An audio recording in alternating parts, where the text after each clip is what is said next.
like I said, I was a worship leader for 22 years. I've always been in ministry in some Yes, way, shape, or you're still form. right. Yeah, and I always felt called to it. I always felt like there was something there for me. And now it's just I never could have envisioned it looking like this, and all that I would need to own 80 wigs in order to do my ministry. But I probably don't need to own 80 wigs. I like owning 80 wigs, but it's just there is a sense of like duty and obligation and like responsibility, I guess is probably the better word. What like they said to Spider-Man, where there's Right. what is it? Great privilege, there's great responsibility. Is that the That's right right. quote? That is it. Welcome to Read, Pray, Write, Spiritual Reading for Modern Life. I'm the host, Jean Kelly. Today we are gifted with the presence of Flamy Grant. Hello. Hey, she is singing, songwriting drag queen from Asheville, North Carolina, who blends country, folk, gospel, roots, and more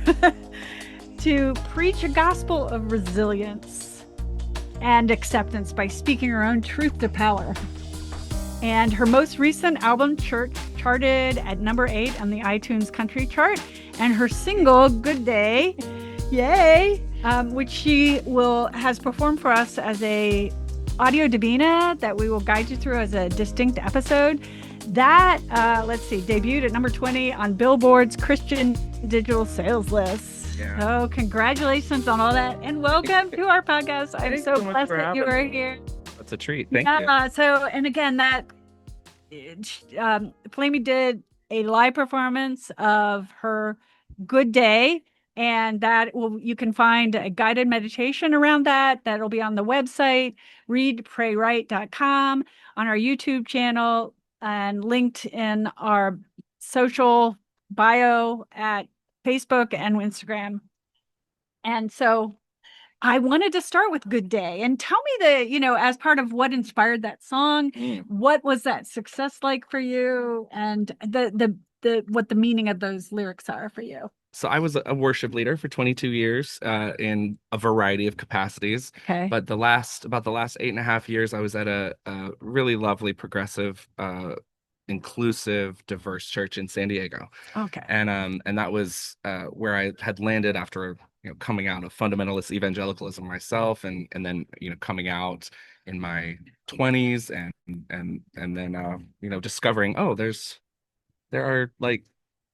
cool churches. Like there is such a thing. In fact, there like the majority of faith, people of faith, like don't have the hangups and the issues that I grew up with, right? So around sexuality and gender identity and all these things. So I was really lucky to be part of this great community in San Diego. And so we had and this all predates the drag, by the way. Like I didn't really start doing drag until the pandemic.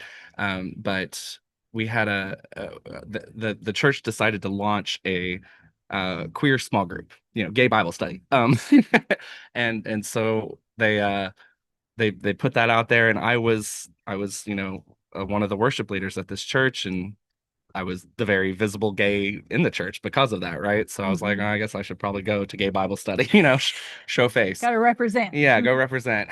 And I really didn't want to, to be honest. I was just in a place where I was just like,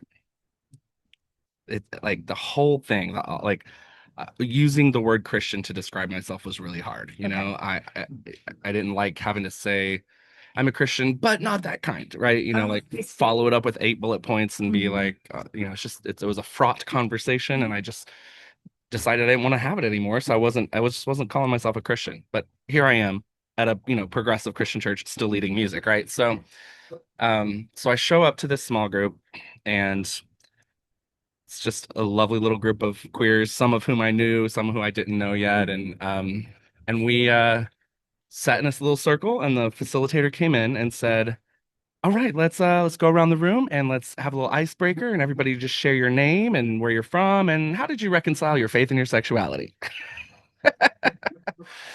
And I was like, that ain't no icebreaker, girl. That's a third date. Like, what are we doing here?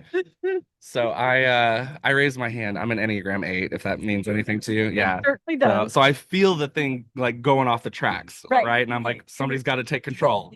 I was just gonna say, you have to step up. Somebody had to steer us back on course. So I raised my hand, and I'm like, I'm gonna set the tone for this thing. And I say, I got this. There's nothing to reconcile. I don't call myself a Christian. Thank you. Next.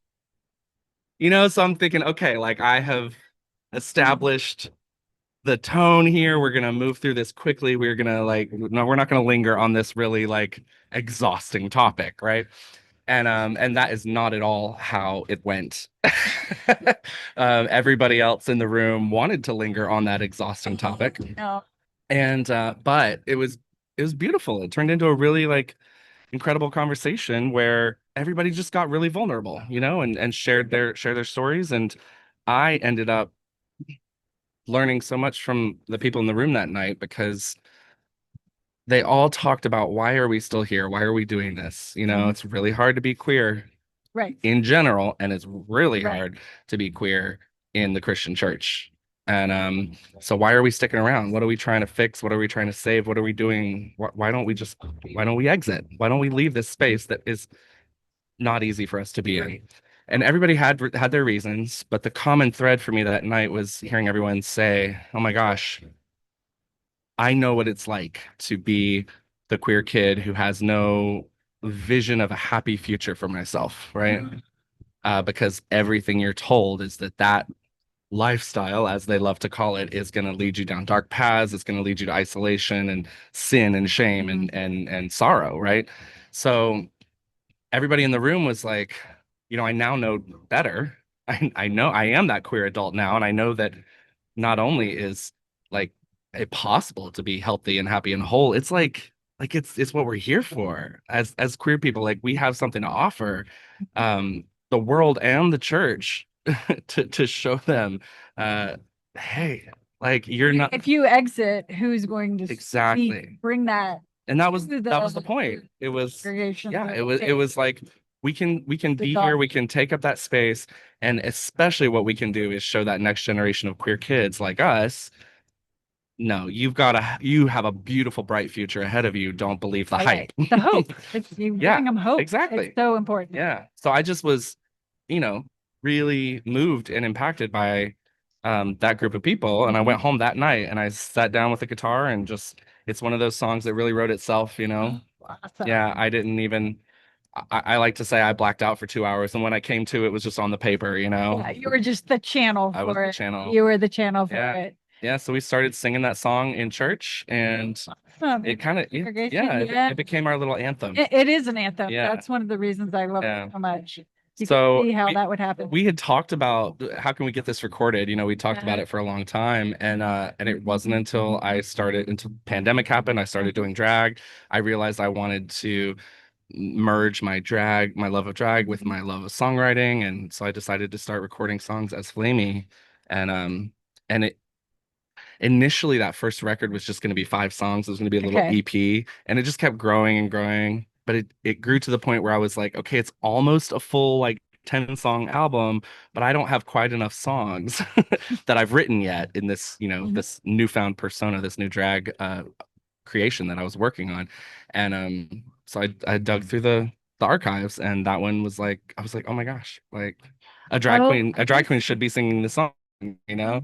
Okay, so it wasn't first on your list. You No. kind of forgotten about it at that Yeah. point. I mean, I hadn't forgotten No, because we sang it at church all the Okay. time, but I didn't think about Oh, I see. I didn't think about putting it in as As a drag. yeah, Yeah. as a song of Flamy's voice.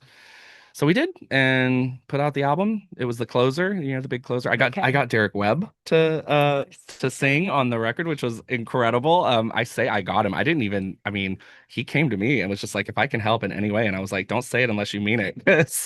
I got a song for you to sing. And he said yes. So yeah. Wonderful. Oh, that's great. And so again, I kind of led the show with the success of that song as well as on your second album.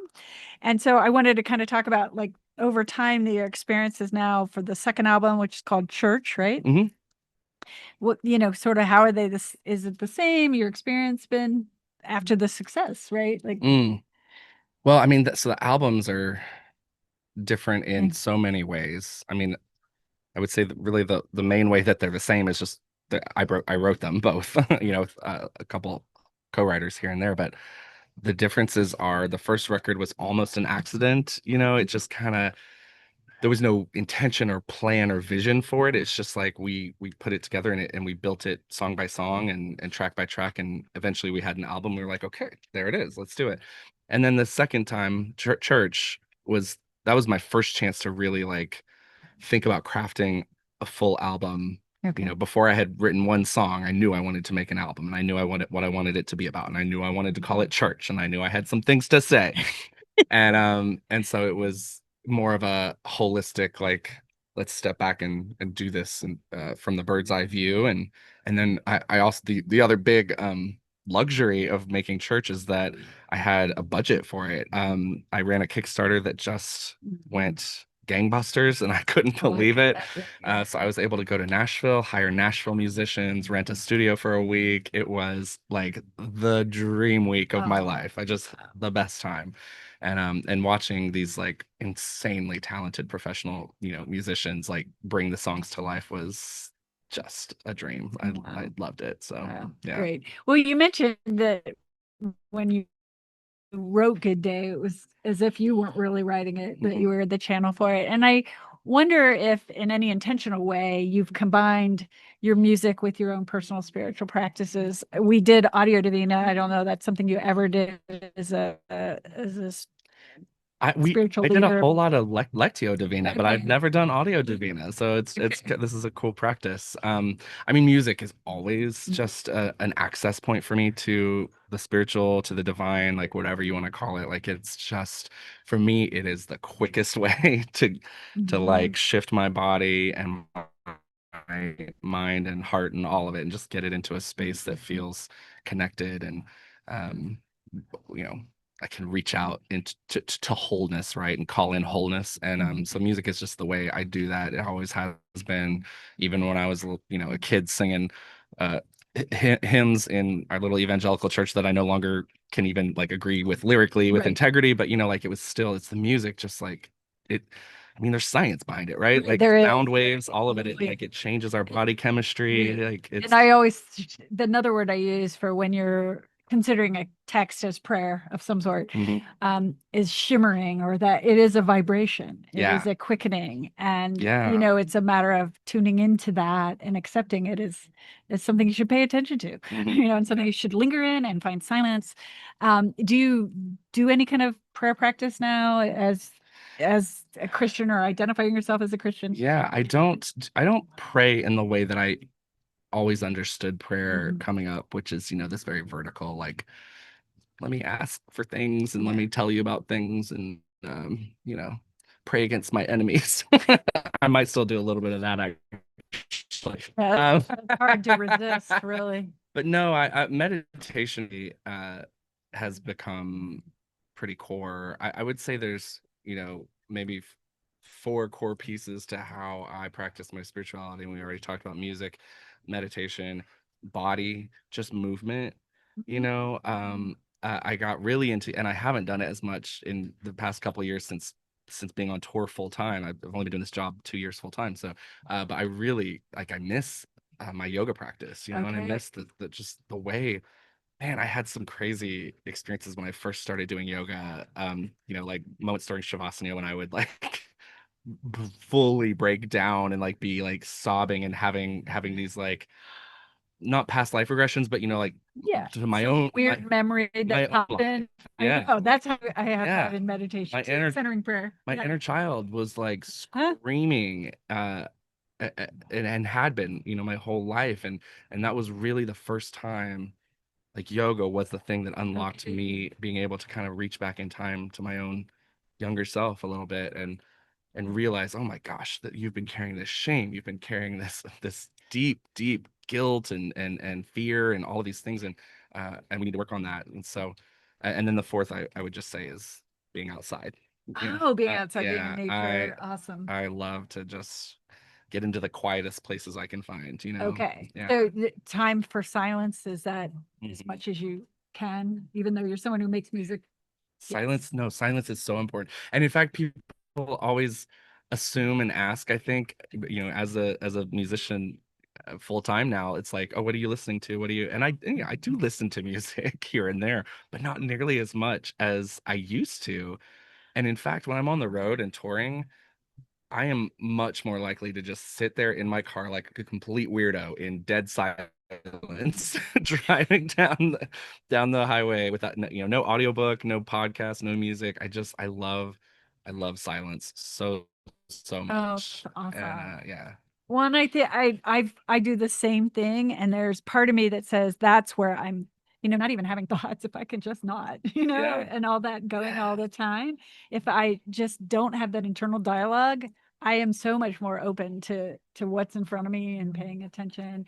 And one of the things I'm trying to illuminate for my audience is this linkage between meditation, contemplation, silence, as all those forms, and spiritual reading being one of the forms of that practice, Mm, to social action. So, people think monks and religious are away from the world, but they're in fact very, and ancient mystics and, for centuries have also done social justice work hmm and action. And so I wanted to talk about maybe how those two things link for you, mm, like how you in your spiritual practices link that to social action, and tell us a little bit about that yeah. work that you might be doing. Well, I think one of the things that stuck with me from one of the few things I guess I've held on to and feels like it's something I should hold on to from my, hyper uh high demand, religious upbringing is just a sense of uh the duty of compassion, like the obligation of, I'm a human in the world, I'm doing well, uh if I have something to offer, I should, like I should, like that selfless kind of perspective on the world. And so as much as I do drag for me first and foremost, and it is a selfish act. And that's how it all started. It was Yeah. purely just, I never thought I'd be doing it for a career. I just was like, this is something I feel like I need and I want to do for myself. And then uh as I grew into it and loved it more and started to have opportunities to perform and things like that, it was like, oh, there's this side to drag that is such a it can be such a gift to people. And in the same way that it is to me, and that's it. It was seeing that happen in real time that kind of flipped that switch in my head. I was like, people are responding to this art form coupled with music, coupled with, all the things I do in drag. And they're like, they'd come and they'd tell me, they'd be like, I felt seen or I felt safe uh watching you do what you do. And I was like, that's incredible. Because that's what it does for me. And if it Uh-huh. has the capacity to do that for other people, I want to do that. Well, to me, that's like, it's like the love that you're discovering for yourself it's big because it's divine love, and it has to go Yeah. out from Yeah, there. exactly. Yeah, Yeah. that's the the That's the the economy of love, right? Like right. you can Right. never love too much. Right. You'll always get back more than you give, kind of thing. So um yeah, I feel like it's an important part of why I do the work I do now. Mhm. And like I said, I was a worship leader for 22 years. I've always been in ministry in some Yes, way, shape, or you're still form. right. Yeah, and I always felt called to it. I always felt like there was something there for me. And now it's just I never could have envisioned it looking like this, and all that I would need to own 80 wigs in order to do my ministry. But I probably don't need to own 80 wigs. I like owning 80 Yes. wigs.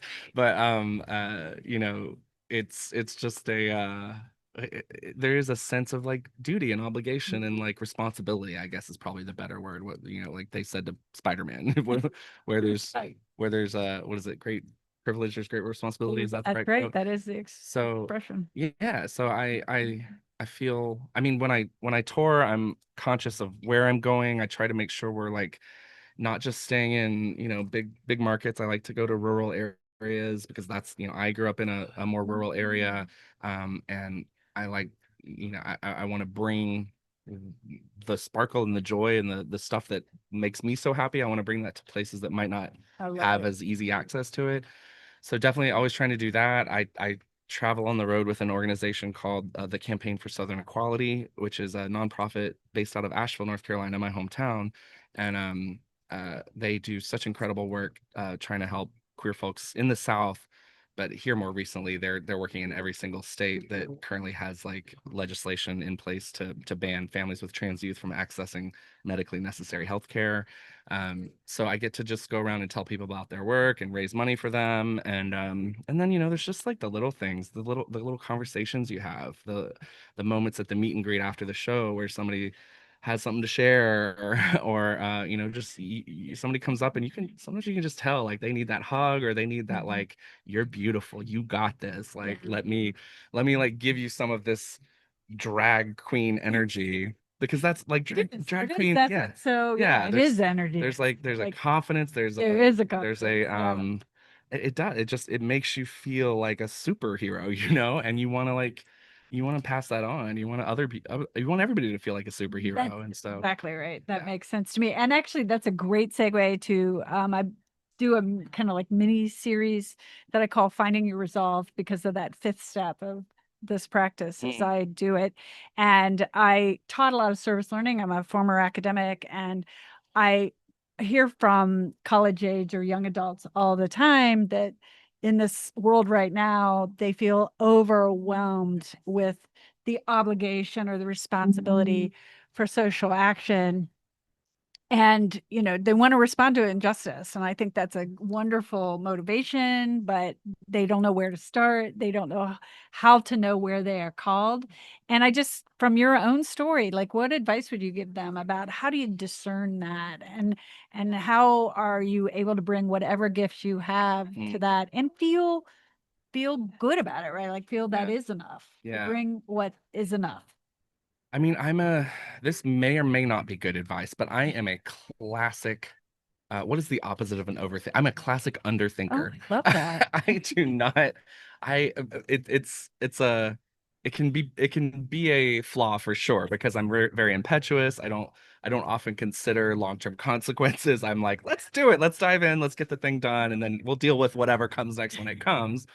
But I do think there's something to be said for not overthinking things too much. And for me, I mean, my whole upbringing, is characterized by a effort from everyone around me, parents, church, school. I went to a Christian school, to lessen and quiet and turn down and make fit into a smaller box everything that I had in me innately, and I mean, the best piece of advice I think I can give is just simply to listen to you, because you already know.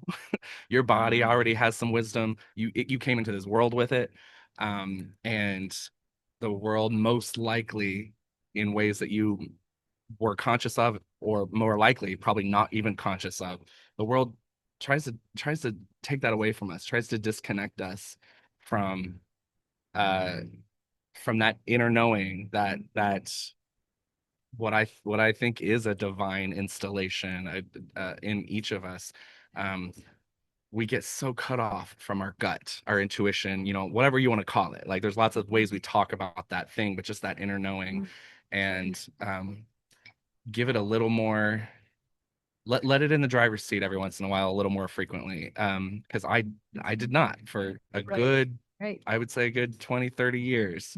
And once I reconnected to the gifts of my own body and the gifts of my own mind and what I know to be true without having to prove it to myself, that's when things really started to click. Makes sense. Yeah. And to me, that's where that, if you can have silence or some sort of practice, whether it's yoga or something like that, that's when you can hear it, right? Yes, like you tune it out sometimes because you think, or you're not, you're fighting it. So I think that self-awareness, self-acceptance, so important as first steps. So, well, there's no silence here at the Goose today. No, there's a parade going right by us. This is great. We'll see. And so that's why I keep these pretty short. And so I just wanted to see if there's anything else you wanted to add. Well, just thanks for doing what you do and making space for people to reconnect with themselves. It's just so appreciative, and for your story, your confidence, your courage, and your creativity and grace that you've offered to our audience today and to the listeners here at Wild Goose. Yeah. And so I wish you and all our audience all blessings. All blessings, y'all.